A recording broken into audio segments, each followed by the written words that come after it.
What is going on, everybody? It is Alex coming back at you with another video, and today we are going to be going over top 10 wide receivers in the 2023 NFL Draft. There are actually 12, but keep that secret between us. Regardless, if you guys are new, we'd love for you guys to stick around, like, comment, subscribe. We're on our way to 7,500 and beyond, so feel free to be able to make that dream come true. Join the Discord as well. Over 700 people there. It's awesome. Let's get right into this. Starting off with my number one receiver, it's still Quentin Johnston. I think he's going to be pretty much like DeAndre Hopkins. Really damn good rack ability at that size. He's 6'3", 210 pounds. He's built to be an X receiver. And, you know, he's somebody where he tested out very well, and he showed it on the field in terms of pure explosiveness. Very excited to see how he's able to do in the NFL. He has this Chase Claypool thing when it comes to drops. Like last year in 2021, he did phenomenally in terms of his hands. I still am keeping that 81 grade, even though it could drop down to like maybe 80, 79, based on the fact that, you know, he does drop the ball sometimes. And I feel like he receives the ball rather than goes out and gets it all the time. I don't understand what's up with that. But he has shown it in the past. I feel like that's a really easy switch. I do think that he will end up going probably in the top 18. But yeah, I mean, there's just inconsistencies here and there. He'll light up a team and then, you know, not do it on some other reps. So next is Jordan Addison.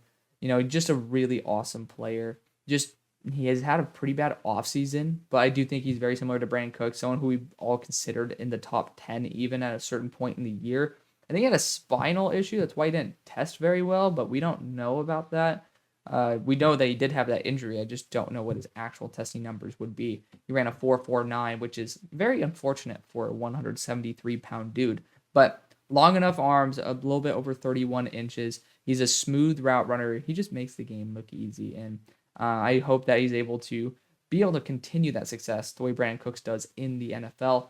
I do think that him pairing up with Kenny Pickett would be awesome. But also teams like the Giants, they don't necessarily need him anymore. But I do still think they are able to utilize a really good deep threat like that, the way Darius Slayton was, as well as the Cowboys. These are not realistic fits. These are just dream fits. I think they worked very well with Dable, as well as in a role where T.Y. Hilton was able to at least, you know, come back into the NFL and there in Dallas. Next, we got Zay Flowers. Big fan of Zay. He was my wide receiver 4 starting out the year. He was pretty much busting college's entire offense. Like, they ran everything through him. But a lot of people are saying Antonio Brown. I'm going to be a little bit more polite and say he's a better version of Steven Sims, because Steven Sims is awesome, and people who don't know that are not watching Steven Sims. He's somebody who is very Antonio Brown-esque, but, you know, definitely someone who will be in the league for 10 years.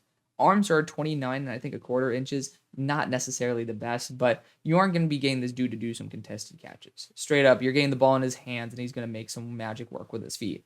He's not the best at breaking tackles. So, like, if someone gets their hands on him, it might be pretty much game over, but I do think that he still has that 4.4 speed, as well as that ability to just maneuver everywhere to where he can, you know, make some space on his own. Next, we got JAXON, SMITH-NJIGBA. People think I hate his guts. I don't. I'm actually generally pretty lower on the wide receiver class than most. But, you know, he's still a slot-only option. I think he has really good blocker, which to me screams Juju. Like a slot guy who can block but can also play on the boundary. He just never was a wide receiver 1 there, except for his Utah game where he went off, and good for him. But you do kind of lack that tape of consistency, seeing game after game after game of him being a wide receiver 1. And I hope that, you know, he could continue that Utah supremacy, but I just think that, you know, he's not the most athletic guy in a straight line. He tested very well in terms of his agility, and that's awesome. I thought he's a super fluid route runner, so it is pretty representative of that. But also, he has had issues with staying on the field. The best ability is availability, so I'm going to drop him naturally. He's a pure slot, and he's going to be a really good one.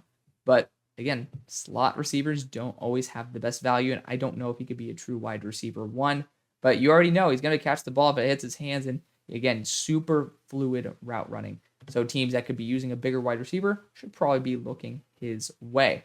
Next, we got XAVIER HUTCHINSON. Yes, my wide receiver 2 starting out the year. He's fallen quite a bit, and honestly, I'm still higher on him than probably 99.9% of people. Still think he's going to be a very solid receiver that at least sticks to a roster.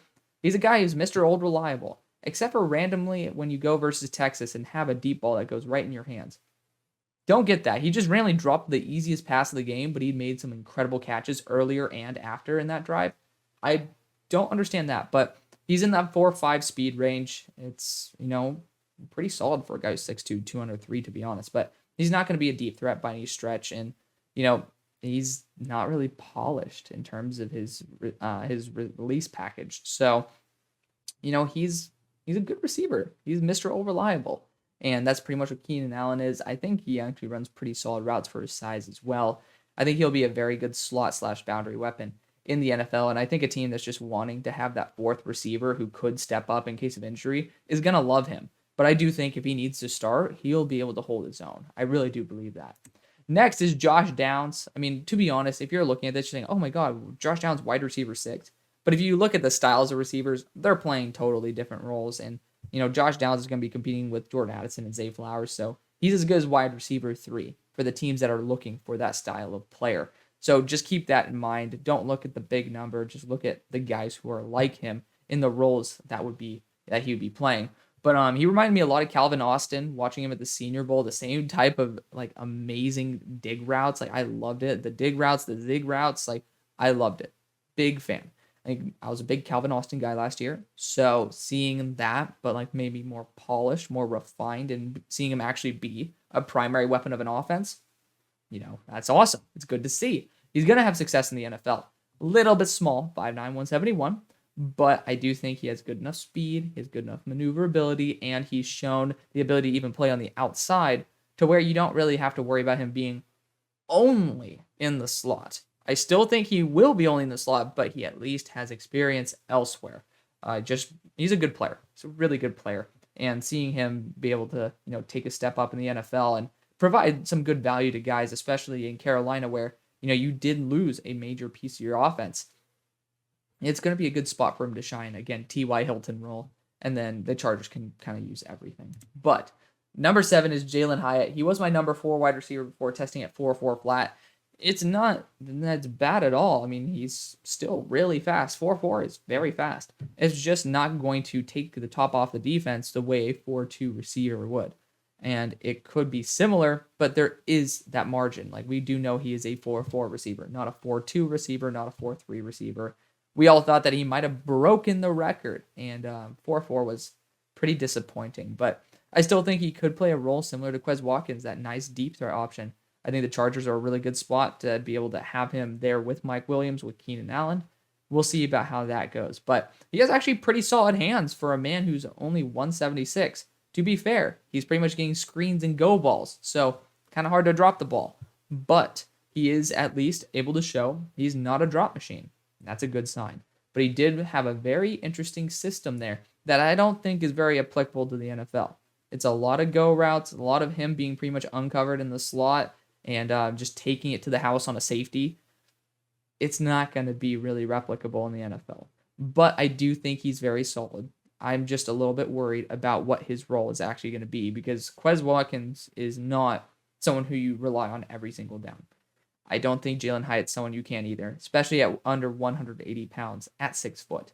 Good arm length, though. He has over 32-inch arms. That's good. But I do have my worries. Tank Dell's awesome. I love Tank Dell. He's also another one of those guys, really thin, but, his route running is incredible. His maneuverability is incredible. I saw him eat up my own SMU Mustangs in person. He is a really fun player to watch. Reminds me a lot of Devontae Smith in terms of that fluidity of that route, that release package polish. It's awesome. He did a scissor release, and that is super hard to find at this level, and he just did it. It's awesome to see. So, yeah, I mean, it's very, very fun to see what he's going to be. I do think his ceiling is Devontae, but more of his floor is much less than that. So we'll hopefully see him reach those heights that the Slimmer Reaper does, but it is what it is. He's still an awesome player, and I would love to see how he works in the NFL. 9 is A.T. Perry, 6'4", 200 pounds. He was a true X receiver there. And he's built that way. He has long arms, I think over 33 inches as well. Good for him, man. He's honestly a very solid, very consistent wide receiver.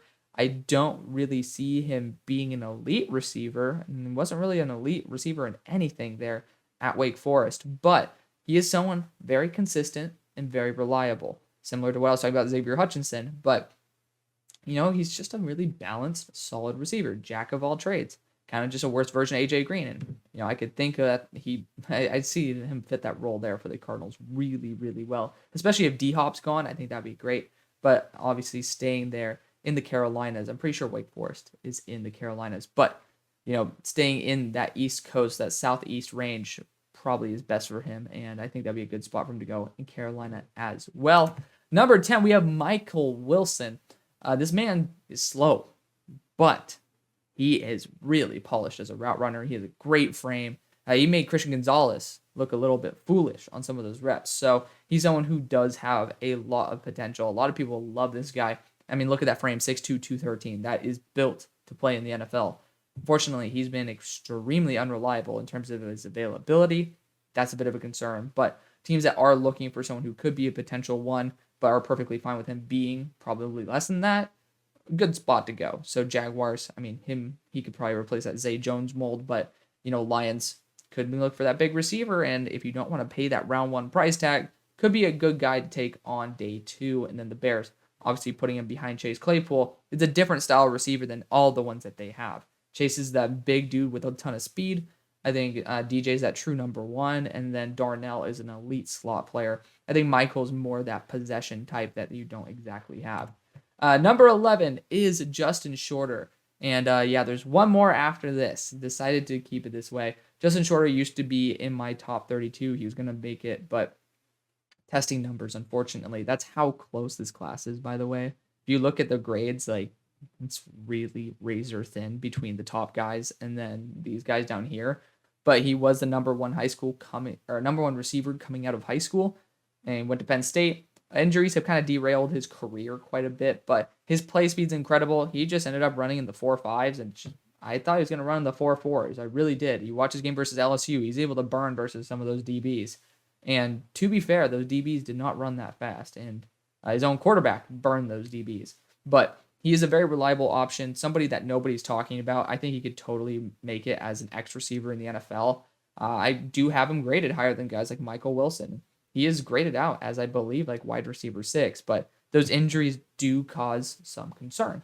And hopefully he can beat that. I think he's going to be an absolute stud if everything goes well. 230 pounds, 6'4", running a 4.5, I think 4.56 is still incredible at that size. It's just, it's not elite. And sometimes you got to be elite.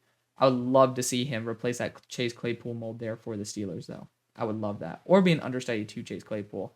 I just really do love Justin Shorter. And I think, to be fair, that that AR is going to be on the Colts. So seeing him pair up with AR, who is his trusted buddy, definitely is going to be awesome. I think he could be an X receiver, could be a number 1 in the NFL, could be one of those guys where it's like, why did we not study this guy as much? So number 12, and ending off this list, is Trey Palmer. There's plenty of guys who could have made it just on the fringe. Rashee Rice, my buddy here from SMU. You could have seen even Parker Washington, really good in space.